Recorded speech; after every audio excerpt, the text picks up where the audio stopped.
Praise Lord, praise Lord, praise Lord. Hallelujah, hallelujah, hallelujah. सबको जय मसीह की। परमेश्वर, हमारा परमेश्वर सारे जगत का, सारी सृष्टि का परमेश्वर है। वो चाहता है कि सब मसीह लोग यीशु मसीह की तरह एक आदर्श बन जाए। आज के सुसमाचार के लिए परमेश्वर की बेटी प्रार्थना करेगी। सबको जय मसीह की। परमेश्वर आप सबके साथ हैं और आप सबसे बहुत प्रेम करता है। हालेलुया। महान परमेश्वर, सर्वशक्तिमान ईश्वर, जमीन आसमान के मालिक ते खालिक, तुहाडा धन्नवाद, तुहाडा शुक्र करते स्वामी। अज दे सुंदर दिन ले, सुंदर समय ले, सुंदर सुबह ले पिता जी, जो साडियां जिंदगियां च बख्शी प्रभु। खुशियां ते आनंद दा दिन बख्शिया, तंदुरुस्ती दी पिता जी, और अपने कदमां च बैठने अपना फजल बख्शिया प्रभु। ये सब तुहाडी दया, तुहाडी किरपा है मेरे पिता परमेश्वर। तुहाडी बेटी हिरदे तो तुहाडा धन्नवाद, तुहाडा शुक्र करती है स्वामी। और बेनती करदी पिता जी, जो बचना की सेवा दी प्रभु। हाँ प्रभु, उन्होंने बचना ने भी तुहाडा धन्नवाद, तुहाडा शुक्र करती हैं। हुण आओ और उन्होंने बचना साडा मुँह बन के बोलो मेरे पिता जी, ताकि तुहाडा दिता वचन तुहाडी इच्छा के मुताबिक मेरे पिता परमेश्वर दुनिया की शोर तक पहुँचे। तुहाडा धन्नवाद, तुहाडा शुक्र करते हैं प्रार्थना सुनने लई। प्रार्थना प्रभु जीसस के समर्थी के पवित्र नाम च मांगते हैं, आमीन। आमीन। Praise Lord. मुकुट धारण करके हालेलुया। मुकुट का मतलब ये है कि जब यहोशू महायाजक को परमेश्वर ने अपने स्वर्गदूत के द्वारा चुना था तो उसको एक शुद्ध पगड़ी याजक के तुल्य दी गई थी, इसीलिए हम इसको पहनते। सुनिए, परमेश्वर कहता है कि संसार के लिए मसीह लोग जो यीशु में हैं, यीशु के लिए हैं, जिनके लिए यीशु है, जो यीशु में मरे, यीशु में जी उठे हैं, सारे के सारे यीशु मसीह की तरह एक आदर्श बन जाए। आदर्श का मतलब क्या होता है? ऐसा उदाहरण, ऐसी मिसाल जो संसार के लोग कहते हैं वाह, देखो इनका प्रभु कितना अच्छा है, जिसने अपने लोगों को अपने जैसे बनाया है, जो किसी से पलटा नहीं लेता, किसी से बैर नहीं करता और अपने बैरियों से प्रेम करता है। ऐसा कोई मनुष्य, कोई देवी देवता, कोई ईश्वर इस संसार में नहीं आया। हालेलुया। सुनिए, परमेश्वर के वचन का एक ज्ञानवान पुरुष जिसका नाम पौलुस है, शाऊल भी है, वो अपने साथी तिमोथियस को समझाता है, यानी कि दोनों में बातचीत के जरिए परमेश्वर का दास, परमेश्वर का प्रेरित, जो यीशु मसीह के द्वारा चुना गया था, जिसकी हम बहुत कई बार बातें करते हैं,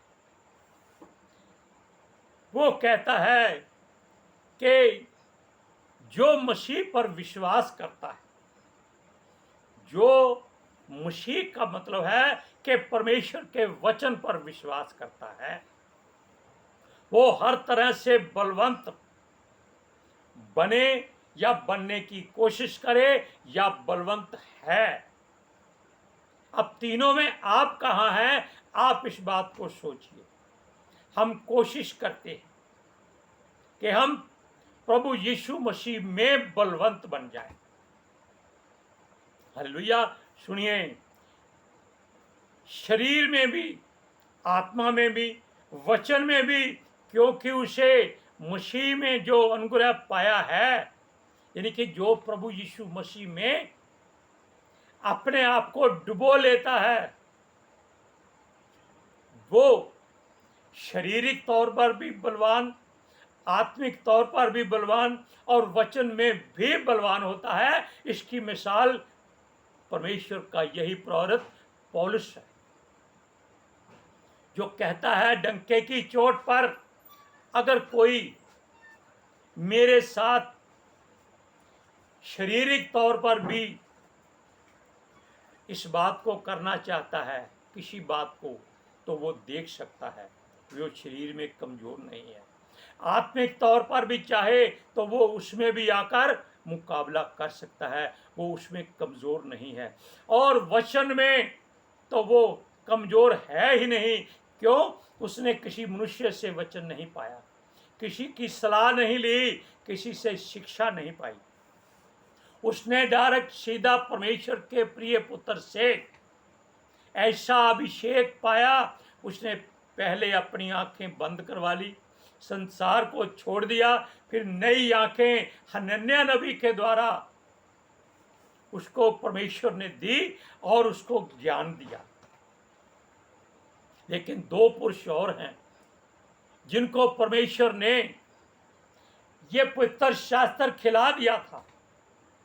अब जानते हैं वो कौन है? एक है यहेजकेल और दूसरा है यूहन्ना नबी, जिसने प्रकाशित वाक्य लिखा है। हालेलुया। लेकिन इसको परमेश्वर ने डायरेक्ट वचन इसके अंदर भर दिए थे।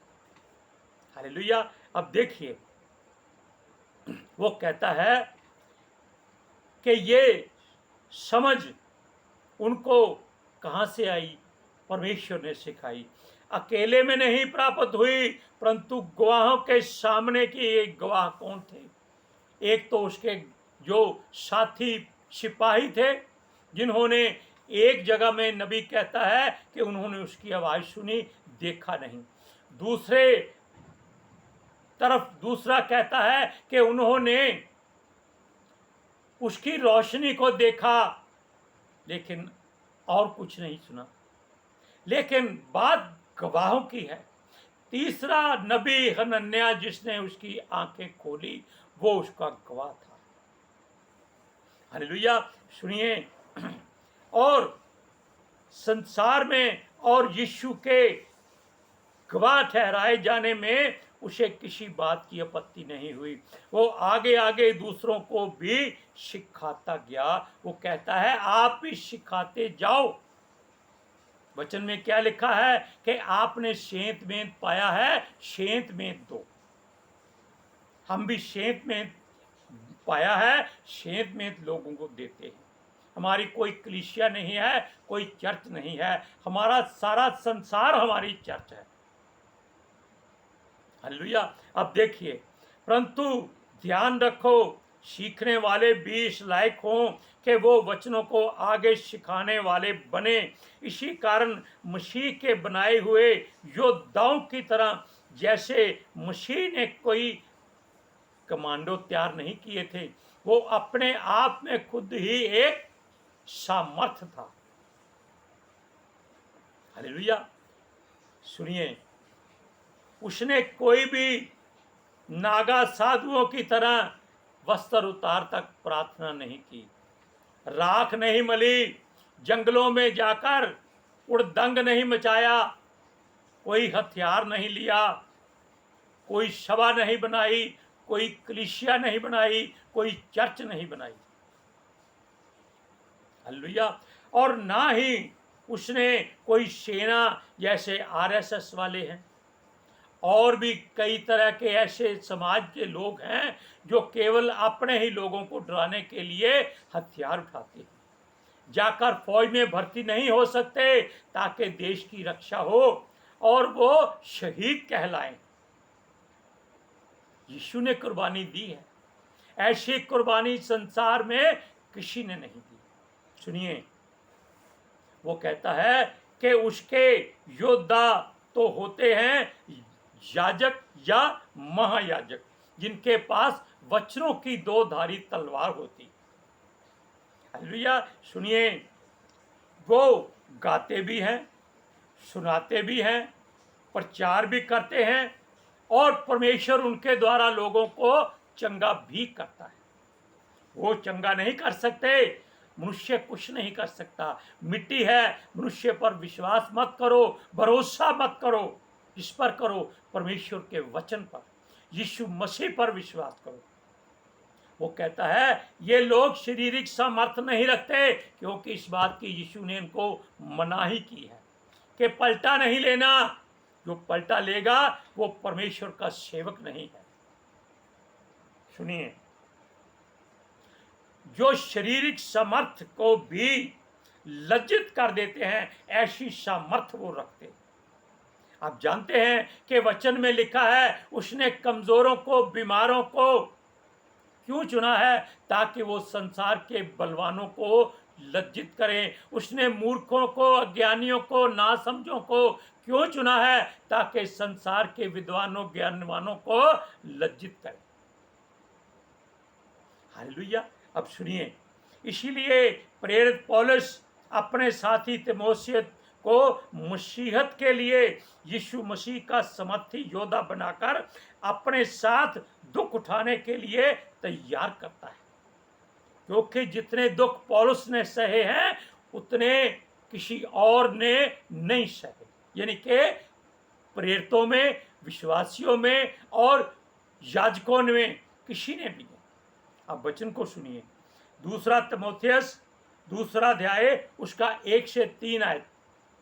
इसलिए हे मेरे पुत्र, तू उस अनुग्रह से जो मसीह यीशु में है बलवंत हो जा, और जो बातें तूने बहुत से गवाहों के सामने मुझसे सुनी हैं, उन्हें विश्वासी मनुष्यों को सौंप दे, जो दूसरों को भी सिखाने के योग्य हों।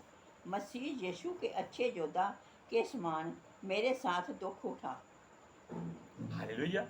अब और बात सुनिए, वचन हमें याद दिलाता है कि यीशु मसीह संसार में आया था, क्योंकि हजारों वर्ष पहले ही उसके बारे में जिक्र किया गया है, और आज तक किसी देवी देवता ईश्वर का जिक्र किसी ग्रंथ में नहीं मिलता। केवल यीशु मसीह के बारे में हर ग्रंथ में आपको मिलेगा, चाहे वो चारों वेद हो, किसको कहते हैं, अथर्ववेद, यजुर्वेद, सामवेद, और एक वेद और है, हम उसका नाम भूल गए हैं, चलो कोई बात नहीं, चारों वेदों में है, सब ग्रंथों में है, यहां तक के पाक कुरान में भी, हिंदुओं के ग्रंथों में है, सबके हैं, क्योंकि वो अकेला परमेश्वर का पुत्र था जिसका जिक्र हर जगह पे परमेश्वर को करना पड़ा। अब सुनिए, वो कहता है उसने दुख उठाए, मारा गया, गाड़ा गया, फिर आत्मा के द्वारा वो जलाया गया मतलब जीवित किया गया। हालेलुया।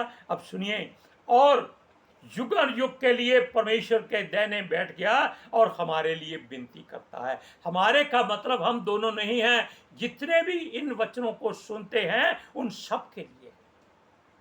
लेकिन बात और भी अलग हो जाती है। सुनिए, यदि हम भी यीशु के नाम का बाप बेटा रूप पाक के वसीले बपतिस्मा लेकर मर गए, तो क्या हम भी हमारे मरणसार जीवन में से यीशु के साथ जिलाए नहीं जाएंगे? बिल्कुल जिलाए जाएंगे। हालेलुया। क्यों? ये जीवन उसी का दिया हुआ है। आप जानते हैं राज, सच्चाई और जीवन कौन है? केवल संसार में एक ही, जो मनुष्य का पुत्र बनकर धरती पर आया और परमेश्वर का पुत्र बनकर वापस चला गया। कितनी तरक्की की उसने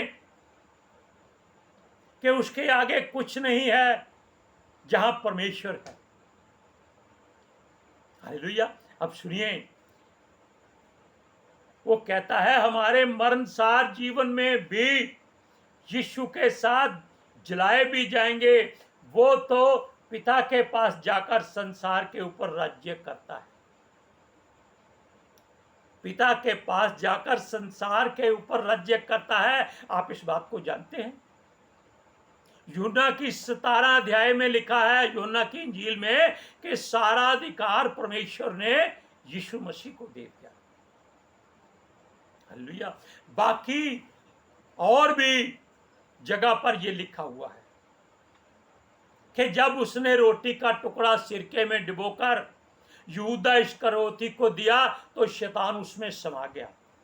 किसमें? यहूदा इस्करियोती में। और परमेश्वर ने यहूदा उसको दे दिया और सारे संसार का अधिकार यीशु मसीह को दे दिया।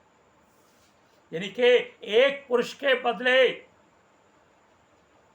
क्योंकि वो शैतान का ही बेटा था,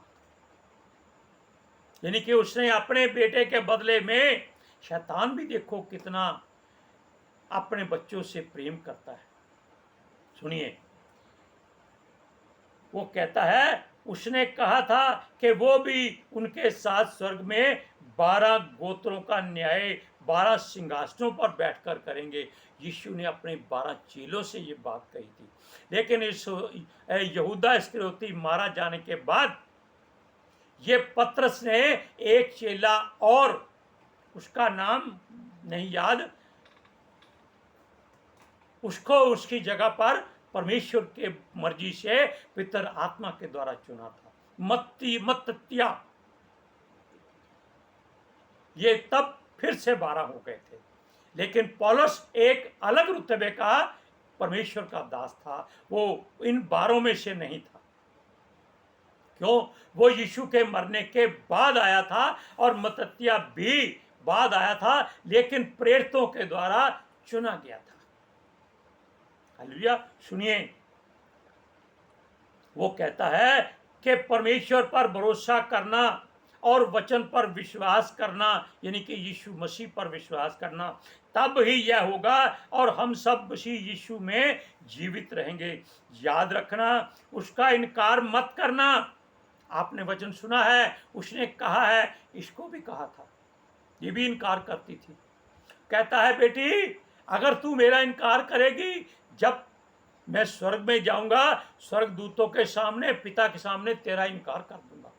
उसके बाद इसने इनकार नहीं किया, इसने सब मंदिर छोड़ दिए और परमेश्वर के पीछे हो ली थी। यही वचन वो सबसे कहता है कि जो एक बार मसीह में आ गया वो उसका इनकार ना करे। जान चली जाए कोई बात नहीं, वो फिर से अनंत जीवन पाएगा। अब ये भी जानते हैं। अब सुनिए, क्यों? इनकार करने वाला दोबारा इस बात का हकदार नहीं होगा कि वो मसीह में है। सुनिए, पश्चाताप का समय नहीं मिलेगा। हमारे इनकार से वो भी हमारा इनकार कर देगा। अपने वचन में आपने पढ़ भी है कि यदि कोई यीशु मसीह से मुकर जाएगा तो यीशु मसीह भी स्वर्गदूतों के सामने, पिता परमेश्वर के हुजूर में उसके सामने से मुकर जाएगा।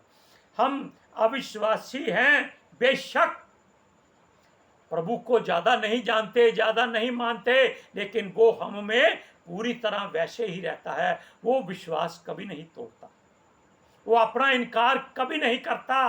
क्यों? उसकी सांसें हमारे अंदर चल रही है, हम उसके कर्जदार हैं। सुनिए, मान लो हम अविश्वासी हैं और यीशु मसीह या मसीहत को या परमेश्वर यहोवा को हम नहीं जानते, मानते, विश्वास नहीं करते, तो भी वो हमें त्यागेगा नहीं, ना छोड़ेगा। उसका विश्वास हम में बना रहेगा। वो हमेशा हमारा ही है, हमारा ही रहेगा। आमीन बोलिए सब लोग। सुनिए, वो हम में आकर अपने आप को दूर नहीं कर सकता। उसने सदा लो हमारा ही रहना है, ये वादा भी किया है, और वो हमसे प्रेम करता है। वचन व्यवस्था वरण में लिखा है कि ऐसा कौन सा ईश्वर है जो यहोवा से ज्यादा नजदीक है? कोई नहीं, जितना हमारा परमेश्वर हमारे नजदीक है। आप वचन को पढ़िए, 2 तीमुथियुस 2 अध्याय उसकी 11 से 13 है कि यदि ये बात सच है कि यदि हम उसके साथ मर गए हैं तो उसके साथ जिएंगे भी। यदि हम धीरज सहते रहेंगे तो उसके साथ महिमा भी, राज्य भी करेंगे। और हम उसका इनकार करेंगे तो वह भी हमारा इनकार करेगा। यदि हम अविश्वासी भी हों तो भी वह विश्वास योग्य बना रहता है, क्योंकि वह आप अपना इनकार नहीं कर सकता। आप इन वचनों को अपना जीवन समझ लीजिए। आप विश्वासी हैं, आप अविश्वासी हैं, कोई चिंता मत कीजिए। केवल एक बार सुबह उठकर, एक बार रात को सोते समय कहिए कि प्रभु मैं तेरा धन्यवाद करता हूँ, करती हूँ, तूने मुझे जीवित रखा है। बस हालेलुया। आज के सुसमाचार के लिए परमेश्वर की बेटी प्रार्थना करेगी। Hallelujah. Thank you Jesus, thank you lord, thank you ਪਿਤਰ ਆਤਮਾ ਜੀ। ਤੁਹਾਡਾ ਧੰਨਵਾਦ, ਤੁਹਾਡਾ ਸ਼ੁਕਰ ਕਰਦੇ ਸੁਆਮੀ, ਸਾਡੇ ਵਿਚਕਾਰ ਆਉਣ ਲਈ, ਵਚਨ ਪੜ੍ਹਨ 'ਚ, ਪ੍ਰਚਾਰ ਕਰਨ 'ਚ, ਸਾਡਾ ਮੂੰਹ ਬਣ ਕੇ ਬੋਲਣ ਲਈ ਪਿਤਾ ਜੀ। ਤੁਹਾਡੀ ਬੇਟੀ ਹਿਰਦੇ ਤੋਂ ਤੁਹਾਡਾ ਧੰਨਵਾਦ, ਤੁਹਾਡਾ ਸ਼ੁਕਰ ਕਰਦੀ ਸੁਆਮੀ। ਸੱਚਮੁੱਚ ਖੁਦਾ ਤੁਹਾਡਾ ਦਿੱਤਾ ਵਚਨ ਤੁਹਾਡੀ ਇੱਛਾ ਦੇ ਮੁਤਾਬਿਕ ਮੇਰੇ ਪਿਤਾ ਪਰਮੇਸ਼ਵਰ ਦੁਨੀਆ ਦੀ ਸ਼ੋਰ ਤੱਕ ਪਹੁੰਚੇ, ਲੋਕ ਸੁਣਨ ਔਰ ਸੱਚਾਈ ਨੂੰ ਜਾਣਨ ਔਰ ਸੱਚਾਈ ਉਹਨਾਂ ਨੂੰ ਆਜ਼ਾਦ ਕਰੇ ਪਿਤਾ ਜੀ। ਮੈਂ ਤੁਹਾਡਾ ਧੰਨਵਾਦ, ਤੁਹਾਡਾ ਸ਼ੁਕਰ ਕਰਦੀ ਹਾਂ ਸੁਆਮੀ। ਔਰ ਤੁਹਾਡੇ ਬੱਚੇ ਹਮੇਸ਼ਾ ਤੁਹਾਡੀ ਸ਼ਾਂਤੀ ਔਰ ਤੁਹਾਡੇ ਅਨੁਗ੍ਰਹਿ ਵਿੱਚ ਬਣੇ ਰਹਿਣ। ਆਮੀਨ। आमीन। Praise Lord. सबको ਜੈ ਮਸੀਹ। जय मसीह की।